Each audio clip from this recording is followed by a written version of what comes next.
అన్నారు. రామారావు గారు good evening అండి. మీరు మీట్లో ఉన్నారు సార్, ఒకసారి అన్మ్యూట్ చేయాలి మీరు.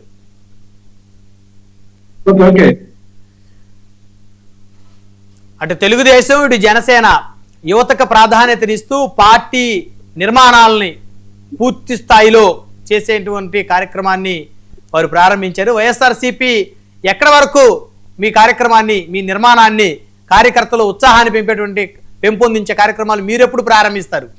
సో మీరు కూడా యువతను ప్రోత్సహిస్తారా, లేకపోతే కాంగ్రెస్ నుంచి వచ్చినటువంటి నాయకులకే ఇంకా అవకాశం కల్పిస్తూ ఉంటారా?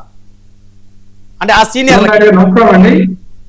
ఇక్కడ వైఎస్ఆర్ కాంగ్రెస్ పార్టీ నిర్మాణం విషయానికి వస్తే ఎప్పుడూ లేనంతగా పటిష్టమైనటువంటి నిర్మాణ ప్రక్రియకు శ్రీకారమైనటువంటి అంశం గుర్తు చేస్తున్నారంటే, అట్లాగే నూతనంగా రాజకీయాల్లోకి యువతను తీసుకురావడంలో కానీ, అతి సామాన్యులని ఎమ్మెల్యేలుగా ఎంపీ సీట్లో కానీ గతంలో ఎన్టీ రామారావు గారికి ఉన్నటువంటి రికార్డు కూడా బ్రేక్ చేస్తూ మా నాయకుడు జగన్మోహన్ రెడ్డి గారు అవకాశం కల్పించారు. పేద వర్గాలు, సామాన్యులు, అట్లాగే అట్టడుగు వర్గాలు, వివిధ సామాజిక వర్గాలకి సమతుల్యత పాటించే విధంగా ఆయన టికెట్లు కేటాయించడం కానీ, ఆ వ్యక్తులు గెలిపించుకోవడం కానీ, ఈ యొక్క సమసమాజ స్థాపన అనేటువంటి అంశానికి పూర్తిగా నిబద్ధుడై అది ఆచరణలో చూపెట్టేటువంటి వ్యక్తి జగన్మోహన్ రెడ్డి గారు. ఎందుకంటే మనం నామినేటెడ్ పదవుల్లో కూడా చూసాం, ఎస్సీ బీసీ మైనార్టీ రిజర్వేషన్లు కల్పిస్తూ చట్టం తేవడం కానీ, యువతకు ప్రాధాన్యత కల్పించడం కానీ, మహిళలకు కూడా సగం పదవులు నామినేటెడ్ పదవుల్లో మహిళలు నియామకం చేయడం కానీ, వీటిలో మళ్ళీ సామాజిక వర్గ సమతుల్యత తీసుకొచ్చినటువంటి నాయకుడు జగన్మోహన్ రెడ్డి గారు. అట్లాగే పార్టీ పదవుల్లో కూడా ఖచ్చితంగా 50% ఎస్సీ ఎస్టీ బీసీ మైనార్టీలకు ఖచ్చితంగా వాళ్ళ నియామకం ఉండాలని పార్టీ పెట్టినప్పటి నుంచి కూడా ఆ సమతుల్యత పాటించి ఆంధ్రప్రదేశ్ లో ఇప్పుడున్నటువంటి మోస రాజకీయాలకు భిన్నమైనటువంటి ఒక యథార్థమైనటువంటి వాదం,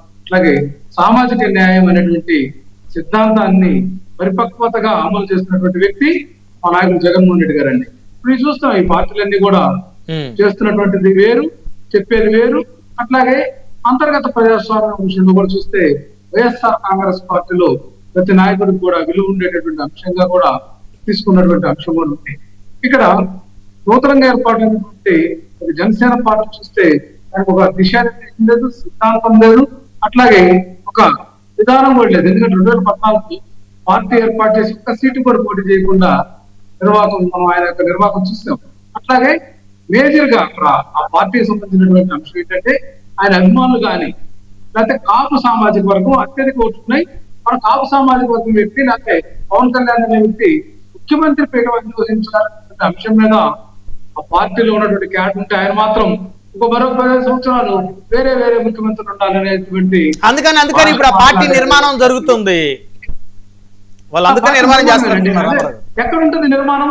బేస్లెస్ ఆ స్ట్రక్చర్ తోటి, లేకపోతే బేస్లెస్ థాట్ తోటి పోయినప్పుడు అదంతా కూడా వృధా ప్రయాస కదా, వేస్ట్ కదండి. ఇప్పుడు నీకు జనసేన పార్టీలు ఈ రోజు చాలా కుళ్ళబారిపోతా ఉందంటే, ఏదైతే ఫస్ట్ నుంచి ప్రజారాజ్యం పార్టీ నుంచి కూడా ఆ యొక్క కుటుంబానికి, లేకపోతే ఆ యొక్క పవన్ కళ్యాణ్ కానీ, ఆ చిరంజీవి గారి కానీ అనుకూలంగా ఉన్నటువంటి వ్యక్తులు కూడా ఈ రోజు పార్టీ నుంచి పక్కకెళ్తున్నటువంటి పరిస్థితులు మనకి స్పష్టంగా కనిపిస్తున్నాయి.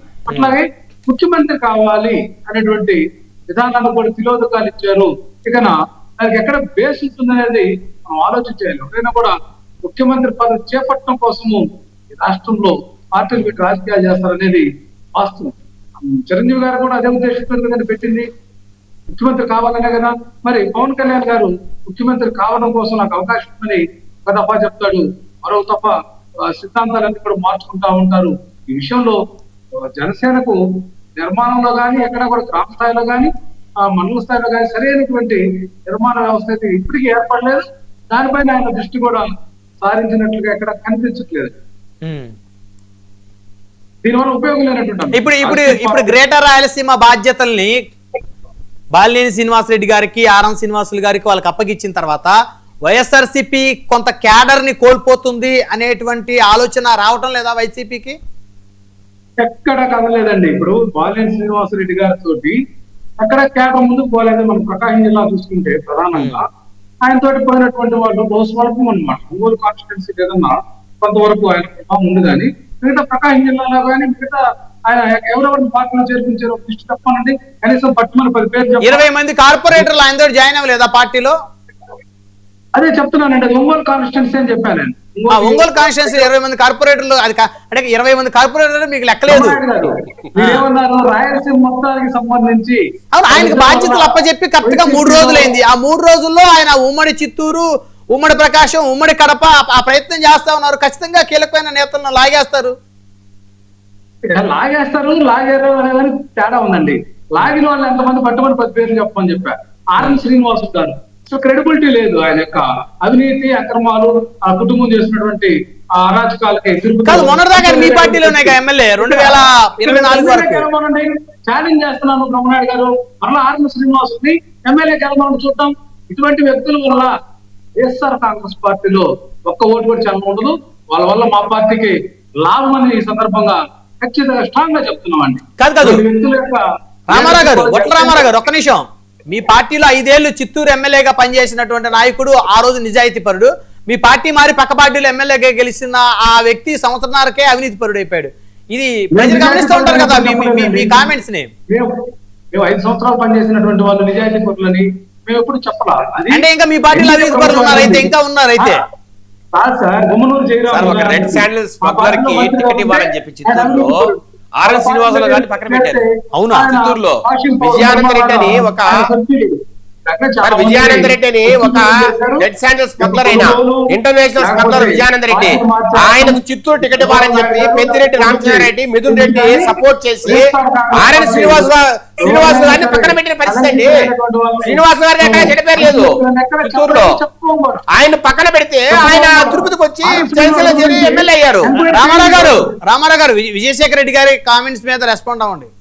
రామారావు గారు, విజయానంద రెడ్డి ఎవరో మీకు తెలుసుగా, ఒక ఇంటర్నేషనల్ బడా రెడ్ శాండిల్ స్మగ్లర్. అతనికి టికెట్ ఇవ్వాలని చెప్పి చిత్తూరులో పెద్దిరెడ్డి రామచంద్రారెడ్డి గారు, మిథున్ రెడ్డి గారు అక్కడ వాళ్ళు డిసైడ్ చేస్తే ఆర్ఎన్ శ్రీనివాసులు గారిని పక్కన పెట్టిన మాట వాస్తవం. ఆయన మీద ఏమేమి ఉన్నాయండి, ఏమి అవినీతి ఆరోపణలు ఉన్నాయి?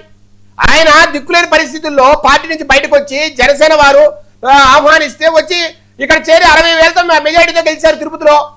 ఎప్పుడూ రానంటే మెజారిటీ అండి, 60,000 పైన మెజారిటీ వచ్చింది ఆర్ఎన్ శ్రీనివాసులు గారికి. అలాంటి వ్యక్తి మీకు అవినీతి పరుడుగా కనబడుతున్నారా? అలాంటి వ్యక్తి మీకు చేతగాని వ్యక్తిగా కనబడుతున్నాడా? మీరెవరు smuggler? Vijayananda Reddy international red sandal smuggler. Vijayasekhara Reddy గారి వ్యాఖ్యల మీద రెస్పాండ్ అవ్వండి. అదేనండి, గమనించాల్సిన ఒక అంశం ఉంది. తిరుపతిలో కాపు సామాజిక వర్గం ఎక్కువగా ఉంది. అట్లా సామాజిక వర్గాలు తీసేయండి సార్, అవి కాదు. వారు ఏం చెప్తారు, ఒక రెడ్ శాండిల్ స్మగ్లర్ కి టికెట్ ఇవ్వడం కోసం ఆర్ఎన్ శ్రీనివాసులు గారు మీ పార్టీ పక్కన పెట్టిందని వారు అంటున్నారు. కాబట్టి ఆ అంశం మీద మీరు రిప్లై ఇవ్వండి. ఏ రోజైనా ఒక నిమిషం చెప్పండి. ఆర్ఎన్ శ్రీనివాసులు గారిని నిజంగా అతని కనుక వస్తుంటే ఎక్కడ నిలబెట్టాలంటే చిత్తూరులో నిలబెట్టాలి. తిరుపతి నిలబెట్టారు. ఇక్కడ అంశం ఏంటంటే, ఆయన యొక్క అంశం చూస్తే ఆయన ఈ రోజు పరిస్థితి ఏంటంటే, మళ్ళా చిత్తూరు ఎమ్మెల్యేగా గెలవమనండి, శేఖర్ రెడ్డి గారిని ఛాలెంజ్ చేస్తున్నా నేను. మీరు విజయానంద రెడ్డి గారి గురించి మాట్లాడండి. మీరు రెడ్ శాండిల్ స్మగ్లర్ అయినా విజయానంద రెడ్డి గారి గురించి మాట్లాడండి. అధికార పార్టీ ఎమ్మెల్యే మళ్ళీ ఎమ్మెల్యేగా గెలవమని అంటారేంటి సార్? అసలు మీరు ఏం మాట్లాడుతున్నారు, మీకు అర్థమవుతుందా? కాదండి, అధికార పార్టీ ఎమ్మెల్యేని ఎమ్మెల్యేగా గెలవమనండి అంటే అసలు దానికి అర్థం ఏంటి? ఆయన ఓడిపోయి ఉంటే దమ్ముంటే ఈసారి గెలవమని అర్థం ఉంది. ఎమ్మెల్యేగా ఉన్న వ్యక్తిని మళ్ళీ ఎమ్మెల్యేగా గెలవమనండి అంటే నాకు అర్థం కాలేదు. బ్రహ్మనాయుడు గారు కొంతమంది ఏమో బహిరంగంగా చెప్తున్నారు, మనం చూసాం. తాడేపల్లి గూడెం ఎమ్మెల్యే శ్రీనివాస్ గారు బహిరంగంగా అవినీతి చేసుకోవాలని చెప్తా ఉన్నారు జనసేన కూడా. కొంతమంది చెప్పలేదు. అదే విజయానంద రెడ్డి గారి మీద మీ కామెంట్ ఏమిటి? రాజకీయం అంటే అవినీతి అక్రమాలు చేసి డబ్బులు సంపాదించుకోవాలి, పోగేసుకోవాలనేటువంటి వ్యక్తుల్లో ఆర్ఎన్ శ్రీనివాస్ గారు కూడా ఉన్నారనేది వాస్తవం అండి. ఇది నేను వాస్తవం మాట్లాడుతుంటే శేఖర్ రెడ్డి గారు ఏదో డైవర్ట్ చేసి విజయానంద రెడ్డి గారి గురించి మీకు తెలుసా? విజయానంద రెడ్డి గారి గురించి మీకు తెలుసా? ఎమ్మెల్యే గెలవడం కాదు, ఒక ఇంటర్నేషనల్ బడా స్మగ్లర్ విజయానంద రెడ్డి గారిని మీరు అక్కడ ఎమ్మెల్యే క్యాండిడేట్ గా పెట్టి మీరు ఎంత అడిగినా వారు ఆ అంశం మీద సమాధానం చెప్పరు. ఉన్నటువంటి క్రెడిబిలిటీ ఏంటనేది అంచనా వేయాలి. ఎవరు క్రెడిబిలిటీ వేయించుకోండి. మీ ఐబీఆర్ఎస్ ఉంది కదా శేఖర్ రెడ్డి గారు, మీ ఐబీఆర్ఎస్ చెప్తుంది కదా, ఇప్పటికే చంద్రబాబు నాయుడు వాపోతున్నాడు 34 మంది ఎమ్మెల్యేలు అవినీతి అక్రమాలు కూరుకుపోరని నమోదిపోమంటుంటే మీరేమో ఎమ్మెల్యే ఏమైంది వాళ్ళని మార్చి ఇంకొకరు పెట్టుకుంటారు వాళ్ళు. సార్ మేము ఏ ఎమ్మెల్యేను పెద్దగా వాళ్ళు ఏం చేస్తున్నా, ఏ తప్పులు చేస్తున్నా ఇక్కడ సహించేది ఏమి ఉండదు. అందరికీ వార్నింగ్లు ఇస్తున్నాం. ఎవరెవరైతే సరిగా పనిచేయట్లేదో వాళ్ళందరికీ వార్నింగ్లు పోతున్నాయి. బహుశా ఇంకొక 6 నెలల తర్వాత పవర్స్ కట్ చేస్తారేమో మరి. ఖచ్చితంగా 6 నెలల లోపల కొత్త ఇన్ఛార్జ్ కూడా వచ్చే అవకాశం ఉంది. కొత్త ఇన్ఛార్జ్ ఇలాగే ప్రవర్తిస్తే ఎక్కడ ఎవరికి భయపడదండి. టీడీపీ ఎవరికి భయపడదు సార్. చంద్రబాబు నాయుడు గారి ఫోటో, లోకేష్ గారి ఫోటో పెట్టుకొని ఏ ఎమ్మెల్యేని తెలవాల్సిందే. ఎమ్మెల్యే స్థానాల్లో మళ్ళీ అభ్యర్థులుగా పెడితే సింగిల్ డిజిట్ కూడా కూటమికి వచ్చే పరిస్థితి అయితే రాష్ట్రంలో లేదు. ఇసుక నుంచి, మద్యం దగ్గర నుంచి, ప్రతి ఒక్కరు పీడిఎస్ రైస్, పేదల బియ్యం కాడి నుంచి మొత్తం అవినీతి అక్రమాలతో పాటు రిజిస్టర్ ఆఫీస్ లో కూడా పక్క దందా సొంత మనుషులు పెట్టుకుని వసూలు చేయటం.